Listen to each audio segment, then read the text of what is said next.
Hoje o nosso bate-papo foi com Marcelo, trader profissional há 10 anos e desenvolvedor de estratégias automatizadas na Ontic, plataforma de robôs traders da XP, criada por Rodrigo Malacarne, ex-assessor da Valor Investimentos.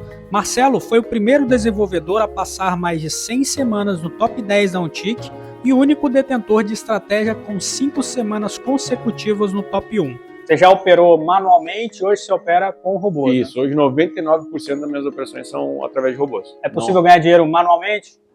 É possível, mas eu vou te dizer que é mais fácil, principalmente para quem está começando e para quem não tem tempo, ganhar dinheiro com robô. Por quê? Cara, o robô, primeiro que ele te elimina, para quem está tradando manual, né, para quem opera na mão, ele te elimina toda a questão de emocional, de ansiedade, de ganância, de tentar bater contra o mercado. Então ele elimina tudo isso. Tu usa base estatística em cima de uma estratégia, é diferente de quem está operando na mão. Então a gente sabe que o calcanhar de Aquiles de quem opera na mão, a gente sabe que é o emocional. Então, aquele dia que tu senta na frente do computador, às vezes com um viés diferente, com a tua cabeça não está muito boa, a gente sabe que geralmente esses dias são os dias que os traders tendem a ter um pior resultado. Já o robô não, o robô ele só executa aquilo de forma 100% objetiva. Ele não tem o achismo e também muitas vezes o trader que opera na mão, ele tenta muitas vezes antecipar um trade. O robô não antecipa nada, ele vai executar no momento que os sinais baterem naquele milissegundo, ele executa a operação. Então eu digo que até para quem está começando é muito mais fácil ganhar dinheiro com o robô do que operar na mão. No nosso bate-papo, Marcelo compartilhou suas experiências com operações de curto prazo e como faz para desenvolver estratégias vencedoras. Marcelo, obrigado pela presença. Eu que agradeço. Gostaria de entender um pouco, apresentar um pouco da sua história. A gente estava conversando aqui antes, você tem uma história bem interessante. Você começou a trabalhar como trade manualmente, com o trade manual. Comecei operando na mão em 2015, depois que a área que eu trabalhava meio que foi sucateada no mercado. Aí tive que migrar de área, tinha que ter uma outra profissão. Entrei até no mercado da maneira que eu não aconselho ninguém entrar, porque eu precisava pagar contas com o mercado. Então isso é uma carga já pesadíssima quando alguém entra no mercado com a obrigação de performar. Então, pega alguém que está começando no mercado, não tem experiência, ele ser obrigado a performar para pagar contas, para sobreviver, é bem difícil. Passei muito sufoco, obviamente eu caí em boas mãos, passei por boas mãos ali dentro da família em 2017. 2015 até 2017 eu tradeava na mão, tentava tradar na mão, porque depois que tu vai começando a entender, eu via que realmente o emocional, a ansiedade, até a própria ganância para fazer resultado rápido acaba atrapalhando nossas operações. Então, em 2017, dentro da minha família, eu descobri que tinha um operador de uma mesa de uma casa e ele começou a me mostrar como que ele fazia, ele começou a me mostrar um mundo de robôs, que até então eu, como a grande maioria, também tinha um certo preconceito. Para mim, robô não funcionava. Até entender que a culpa não é do robô, a culpa é da estratégia, muitas vezes, que está por trás do robô. Então, o formato que ela foi criada, o tipo operacional da estratégia e não o robô. Até que quando ele me mostrou, passei uns 2 meses a fio ali, ele me mostrando, entendendo o que acontecia. Enfim, depois ele acabou indo embora do Brasil. E para mim, naquela época, era ruim, porque em 2017 tu não achava muitas pessoas falando sobre o assunto robô. Então era um nicho, era muito pequeno, assim, então encontrar essas pessoas era muito difícil. E a gente tinha até um grupo que eu participava com algumas pessoas que operavam com robôs, e o meu divisor de águas nessa época foi um senhor de uns 78 anos. Porque a gente tradeava, a gente operava numa salinha lá em Porto Alegre, lá no Rio Grande do Sul, e ninguém conhecia muito, ninguém entendia muito de mercado. E quando é Marcelo também, o nome desse meu parente, ele falou que queria dar um curso sobre robôs. Isso dia 3 de dezembro de 2017. Ele falou, pô, Marcelo, se tu tiver uma galera, eu ensino. Eu falei, pô, vamos embora. Aí eu fui fazer o folder, tem até hoje esse folder guardado. Fui numa gráfica em Porto Alegre, fazer o folder, e aí 2 dias depois me ligou a gráfica, um senhor me ligou. Tá pronto teu folder aqui para fazer o curso. E aí ele falou assim, só, eu também quero fazer, sou operador. Eu falei, pô, um senhor de 78 anos, trader, ele operava muito Forex também na época, e ele falou que ele operou um papel lá em Porto Alegre, em 1900 e quadradinho ainda ele operava. E aí ele falou, fez o curso comigo e tal, e eu achei interessante porque era um senhor de 78 anos, se não me engano, na época, operando com robô, querendo aprender a operar com robôs. E aí foi muito bacana, porque a gente começou a trocar muita ideia, conversava muito, e ele falou, eu me lembro que era verão de 2018, e ele falou assim, Marcelo, se tu voltar para Porto Alegre, que eu tinha ido pro litoral, se tu voltar para Porto Alegre, lá para a sala que tu treinava, e sentar do meu lado todos os dias, eu vou para a sala contigo todos os dias. Eu falei, então fechou, é isso que eu preciso. Para aprender, eu particularmente gosto de aprender com alguém do meu lado, debatendo o assunto, eu sinto que eu aprendo muito mais.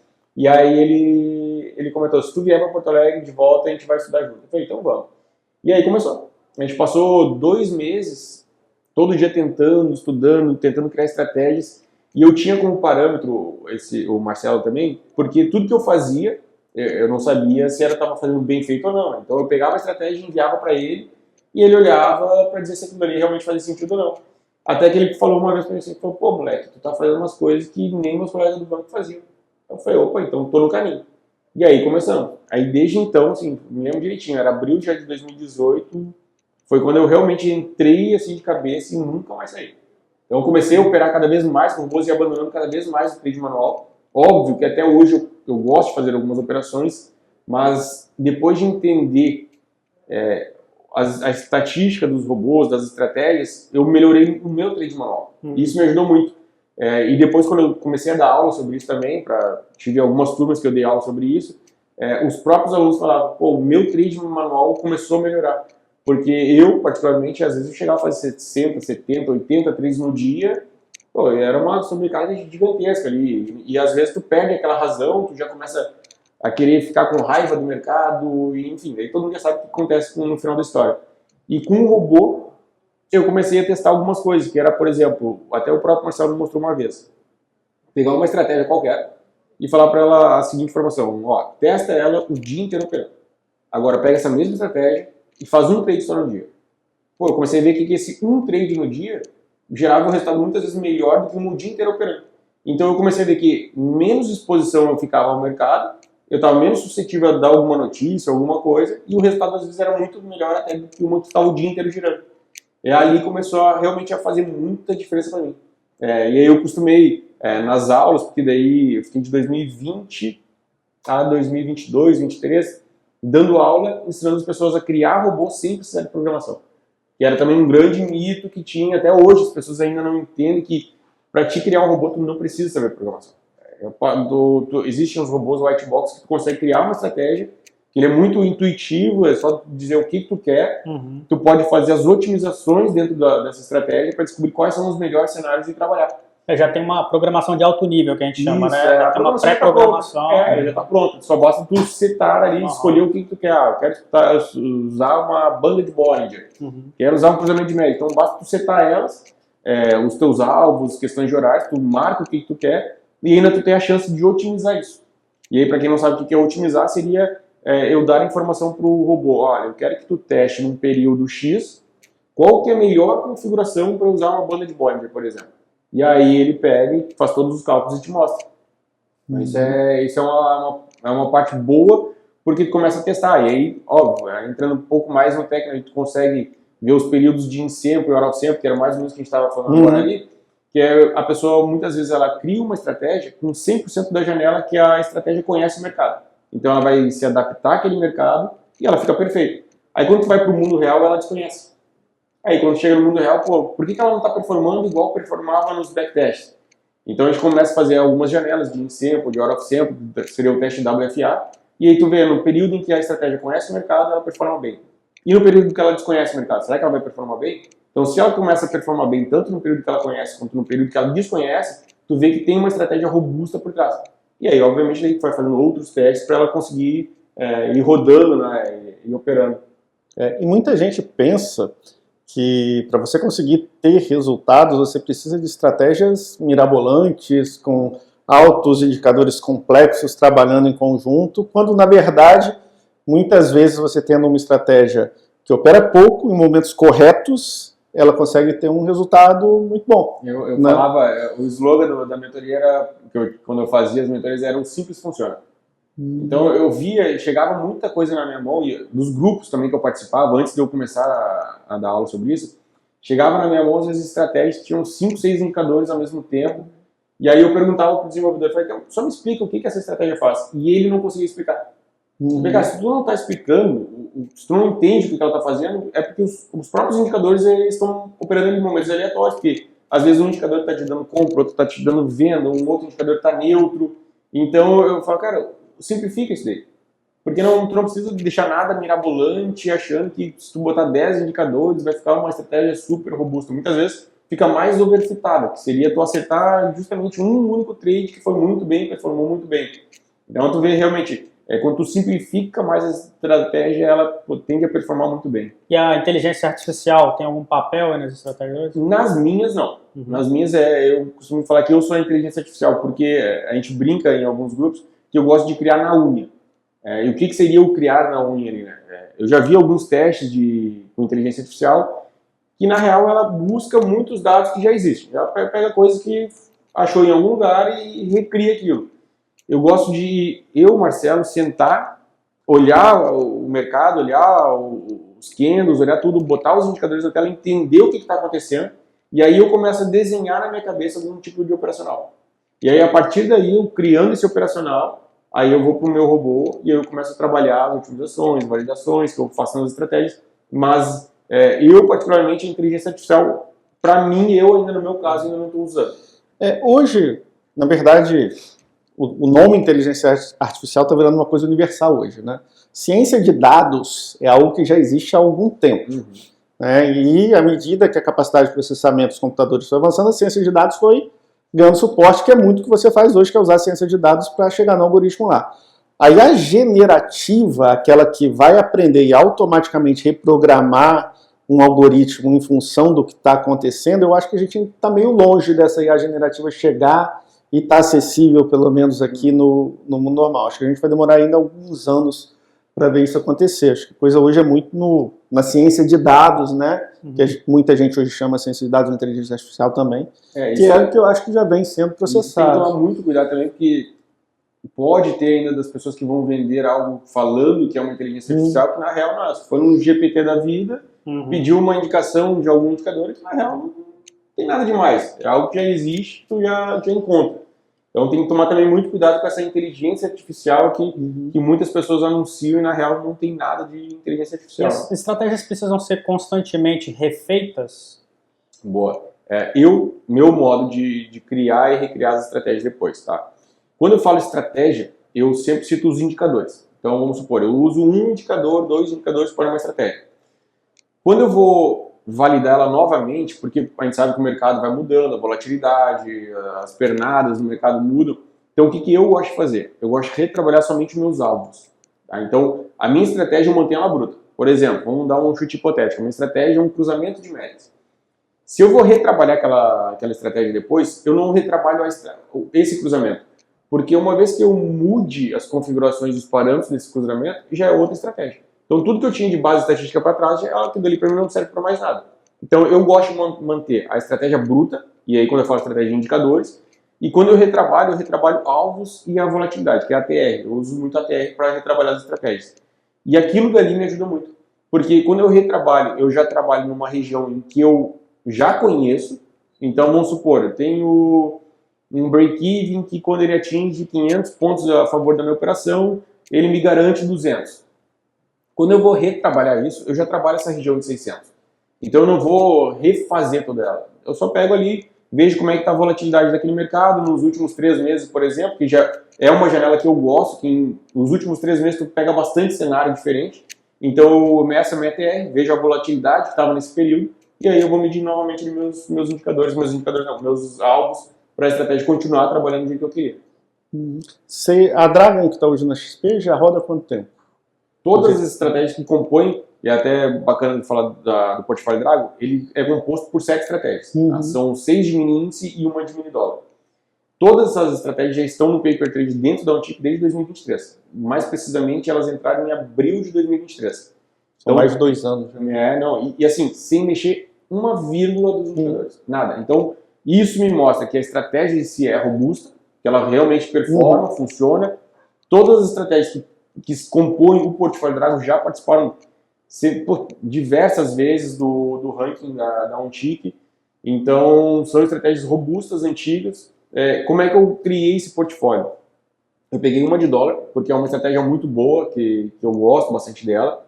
Peguei essa de dólar. E as 6 de índice, eu dividi entre estratégia de tendência e estratégia para mercado lateral e reversão. Então, nisso daqui eu consegui trabalhar a descorrelação entre as estratégias. Porque também não adianta eu criar um portfólio em que eu coloque 6 estratégias, por exemplo, de mini índice, e todas elas têm o mesmo perfil operacional. Senão eu vou estar muito correlacionado. Então, daqui a pouco uma comprou, todas as outras 5 querem entrar compradas. Então, no dia do stop não vai fazer muito sentido eu ter 5 estratégias que estão compradas juntas, entendeu? Então, eu trabalho a descorrelação entre elas. Esse é um período muito rico, porque 2023 é um ano de bolsa lateral com 2 meses de alta, que é maio e novembro. 2024 é um ano de bolsa em queda, 2025 é um ano de bolsa em alta. Então, o portfólio, ele atravessou de 2023 para cá momentos assim bem distintos, assim, que dá para você ver direito, né, se teve performance ao longo desse tempo. Porque a coisa se ajusta, né? Importante dizer quando essas estratégias funcionam melhor, né? Também. Elas se adaptam, assim, como é um portfólio descorrelacionado entre as estratégias, todas elas acabam se complementam. Né? Elas se complementam, e assim, por exemplo, um dia de tendência, tá? Essas seguidoras de tendência são os dias que elas mais ganham. Entendendo uma estratégia de tendência, muitas vezes a gente olha uma estratégia de tendência operando e a gente vê que ela, está comprando topo, está vendendo fundo. Mas por que ela compra topo e vende fundo? Porque até os indicadores de tendência se alinharem e mostrarem que está entrando uma tendência, demora. Então, muitas vezes tu vai ver que uma estratégia, comprou um topo e aí tu já sua frio, tô comprando aqui e aí pega uma pernada muito grande. Essas estratégias de tendência são as que mais nos testam. Por quê?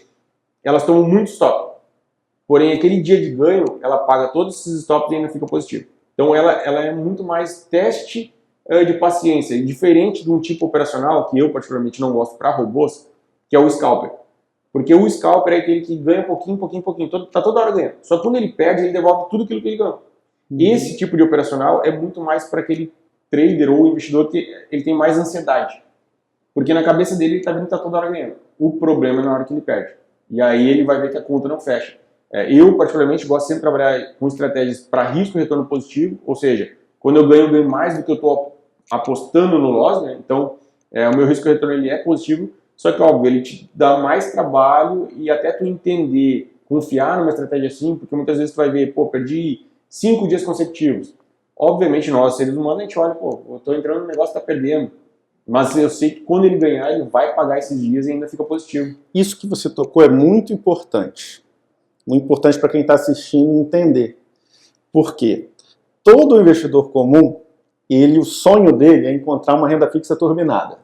Não é? Eu vou colocar meu dinheiro lá e todo mês eu vou tirar 3%, 4%, X mil reais. Esse é o sonho de todo mundo, né? Sharp infinito. Caixa eletrônica, aquela renda fixa turbinada. E muita gente pensa que o robô é isso. E, gente, robô é renda variável, tem que ficar bem claro. Vai ter períodos muito bons, vai ter períodos ruins, vai ter período que o robô vai perder 1 mês, 2, 3 seguidos às vezes. O importante é que a tendência de longo prazo ela se mostre positiva. E com base estatística, né? Exato. Isso, porque... E aí, quando você escolhe a estratégia para entrar, qual foi o drawdown, né, a maior queda, quanto tempo essa estratégia já passou negativa, tudo, é importante, porque às vezes a pessoa entra e às vezes dá o azar de entrar e pega um período negativo, que a estratégia não funciona. Não, estou perdendo, essa semana perdi 1.000. E aí, como é que eu faço, né? É normal, a pessoa que entra tem que saber que está entrando em renda variável, não está entrando numa renda fixa turbinada, isso tem que ficar bem claro. E também com relação à alocação, né? A gente estava conversando antes. Sim, porque compõe bem o portfólio do cliente, né?